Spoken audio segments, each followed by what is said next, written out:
Hey everybody, welcome back to the Gulf Coast Huddle, brought to you by Lone Star Gridiron. Each week, Chris Daly and Mike Foreman break down all the Texas high school football along the Texas Gulf Coast. Now, strap on your gear and let's go. Lone Star Gridiron is looking for interns. Over the years, we have helped dozens of students get jobs in sports media. If you want to shortcut your path to a career in sports media, click on the internship link on LoneStarGridiron.com. Hey, do you need topsoil, fill dirt, sand, mulch, gravel, limestone, you name it? Do you need that delivered and or spread? Texas Tree Cycle in Victoria has you covered for residential and commercial projects, big or small. These guys do it all. They do some amazing work. You can call them at 361-237-8006 for a free estimate. That's Texas Tree Cycle, bringing quality materials to your yard.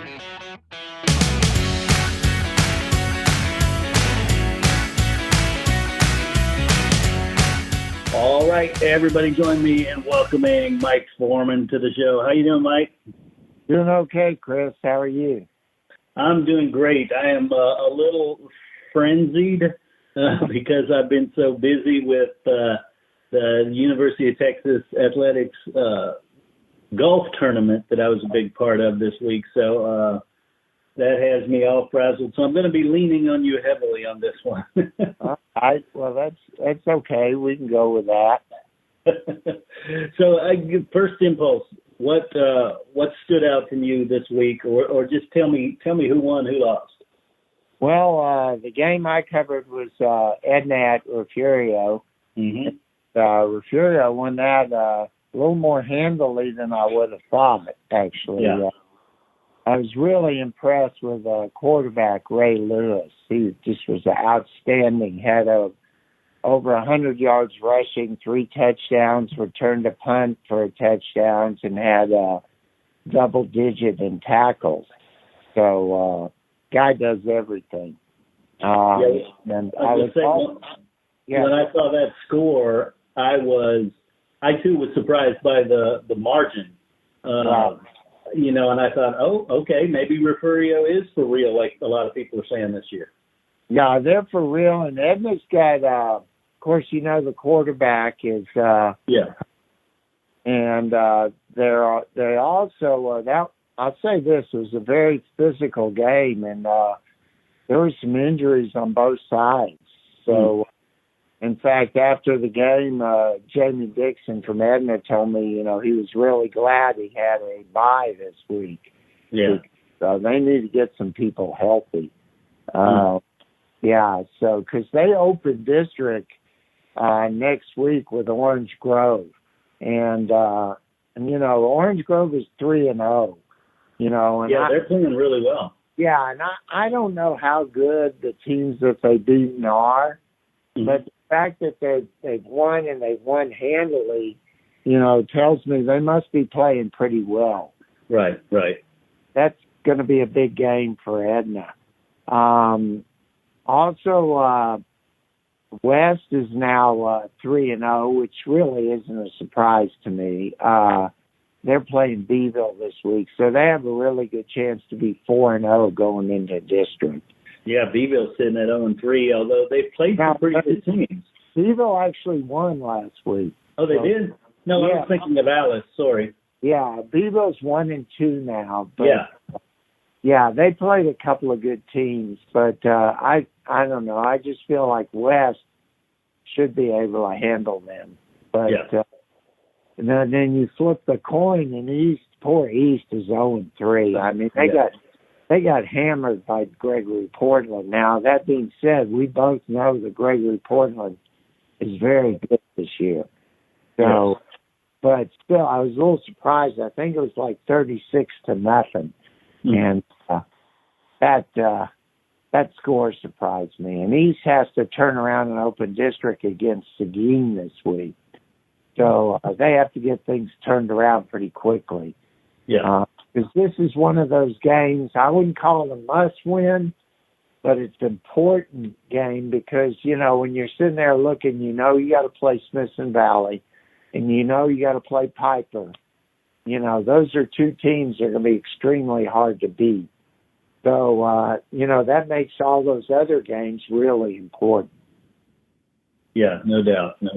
Yeah, and, your industrial guys, they didn't win, but it was a close game against Goliad. It was 21-14.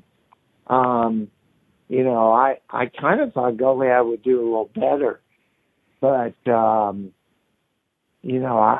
not exactly sure what happened there, but that was close. So industrial, of course, is over, but the bad news is they have to play Shiner this week.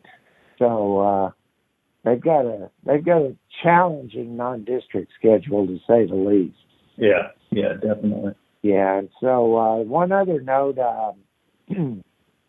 Tidehaven beat Hallettsville 35-7. That was Coach David Lucio's 100th career victory. Mm-hmm. So he got that, and they play Ganado this week. That, in fact, is where I'm going to Ganado on Friday. Ganado beat East Bernard. That score was like 50-something to 30-something, which really shocked me at the score. Josh Irvin, though, I talked to him this week. He said East Bernard's defense is not that good this year. So they were able to put up a lot of points. But, this will both, of course, Ganado's, both Ganado and Tidehaven are highly ranked. And they, so this will be a good test for both of them. Last year, of course, I know David Lucio remembers this. That's the game that Bryce Ullman came back from his injury, and they pretty tore up Tidehaven. So I know he hasn't forgotten that. But, both those teams are really good, and it'll be a good early season test for both of them. Yeah. And then one other game I guess to point out is Quail beat Yoakum. That makes Quail 3-0. Yoakum, I still think Yoakum's going to be good in the long run. Mm-hmm. But Quail's 3-0, and they go down to play Corpus Christi Miller this week. Last year, Miller got them pretty good, but this year, Miller has struggled, and I believe it's 0-3. They got, of course, now, granted, they played DeSoto on Saturday, but DeSoto beat them 77-7. Yeah, that's not what I would expect from Miller. I guess they must have been hurt pretty well by graduation. Mm-hmm. So, it'd be a good test for Cuero to see where Cuero's at. They're sitting there 3-0, but this will be a good test for them. And that's the thing. I'm really not sure about Cuero still. I keep saying that after every game they pull out a win, but I walk away thinking, well, I just don't know yet. Yeah, well, I'll tell you this. They played Miller this week, and then next week they're going to play Belton, which I believe is a 5A team. Mm-hmm. And so I think you can get a pretty good read on them after these next 2 weeks. Yeah, definitely. Yeah, of course, I still think in that district it's going to come down to them and Sims. Mm-hmm. And one other game this week that I think is really going to be big is Bay City at Sealy. Yeah. Both those teams are 3-0, and last year Sealy jumped out on them, and they came back and won at the end. Bay City did. But Sealy is really good this year. So this will be a good early season test for both of them to kind of give us a little indication of, where they're at. Yeah, definitely. But, and another game that, a lot of people don't pay much attention to when you play somebody out of state, and don't pay any attention at all when you play somebody out of the country. Cal Allen played Monteverde, Mexico, and it's kind of like a select team, right? Yeah. Every year it's a different kid. But Cal Allen won that one really handily, like 66-29. So again, I don't know what you take away from that, but and then this week they'll play Carroll.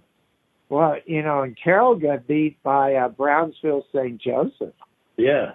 It was a close game, but, the thing is, Brownsville St. Joseph, you can look at it and say it's in Victoria St. Joseph's district, but it's not the same. I mean, those guys recruit. And, and they're playing 5A and 6As down in the valley. So those guys are usually pretty good.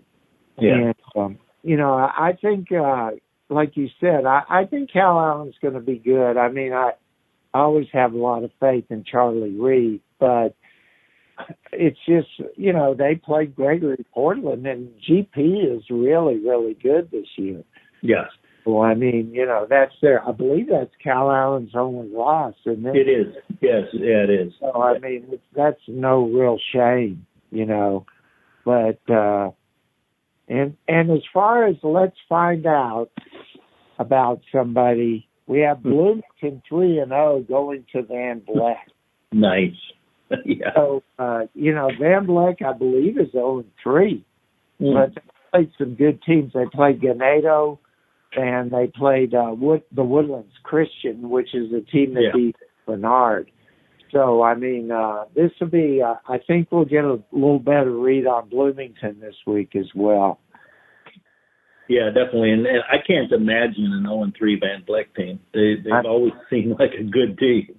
Yeah, it's weird. Look at that district is normally pretty strong, but I'm telling you, with the exception of Tidehaven this year, I'm not seeing that, anybody that really stands out there. Bowling has kind of struggled. East Bernard's 0-3.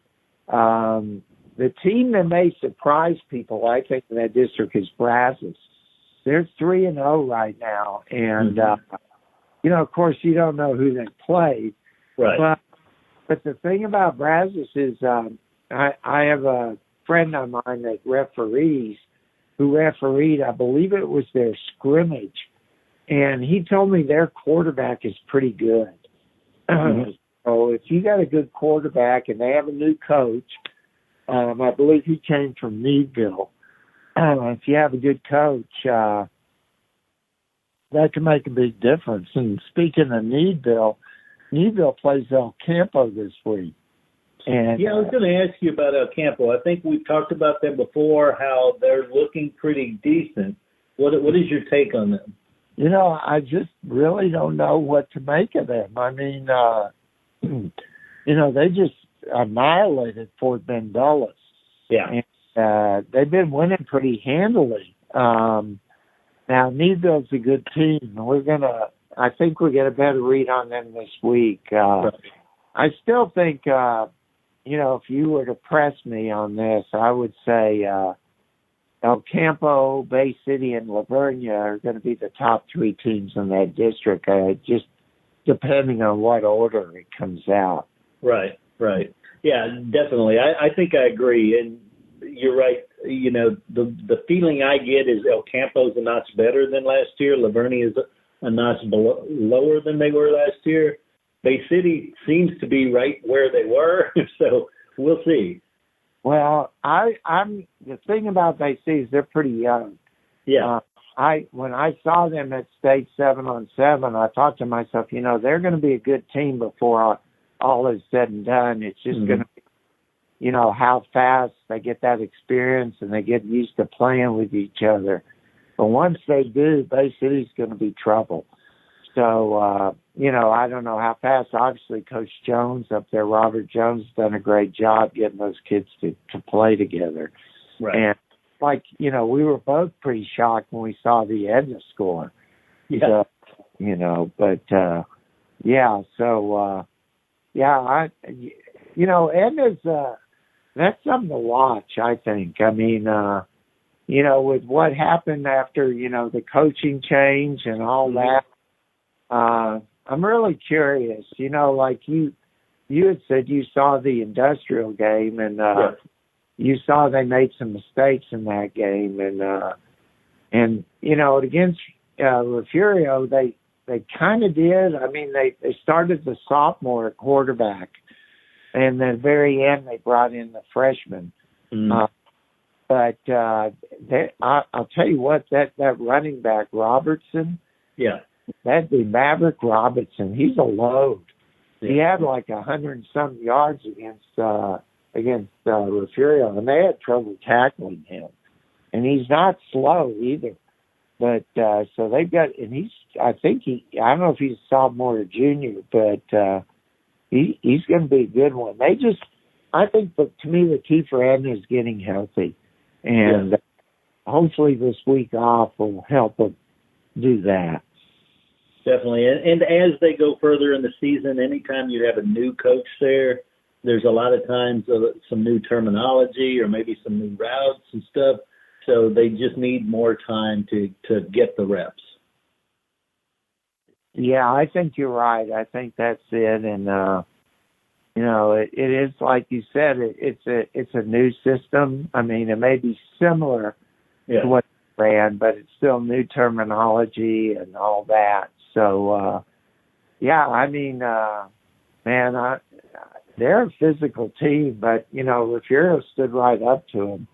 And, to me, the key for Refugio making a long run is they got to keep Ray Lewis healthy. Yeah. And,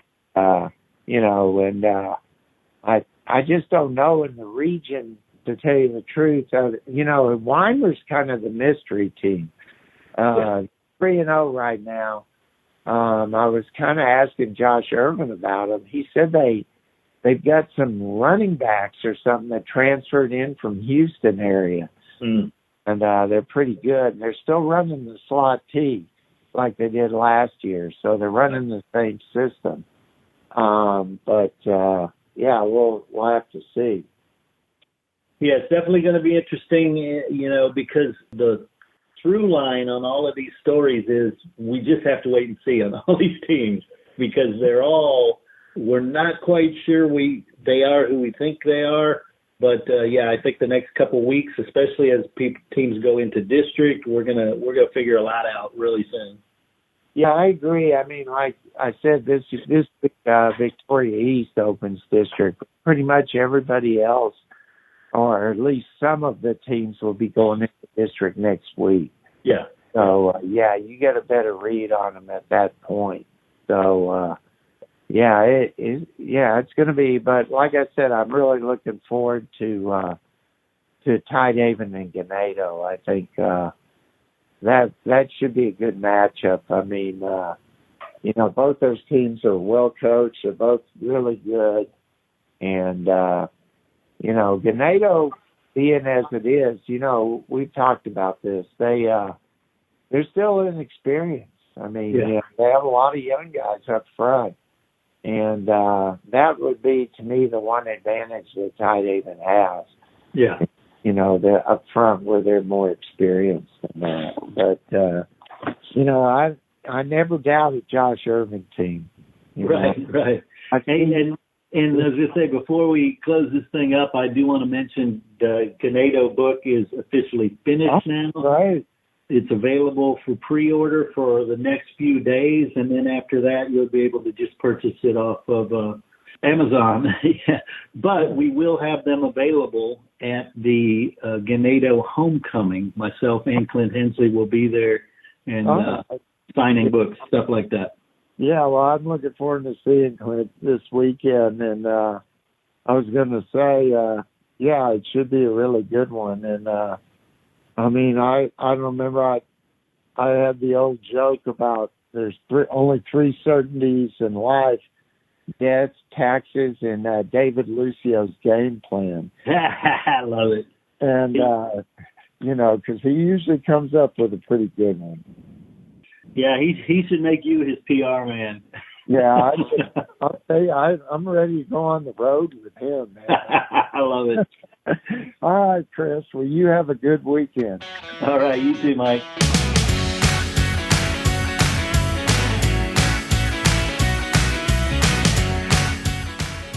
Coaches, boosters, parents, every sport deserves a spotlight. From football and volleyball to basketball, soccer, baseball, softball, track, wrestling, and more. Give your athletes a weekly coaches show that builds pride and raises funds. Lone Star Podcast Network makes it turnkey. You talk for a few minutes. We handle production and distribution. Sponsors love it.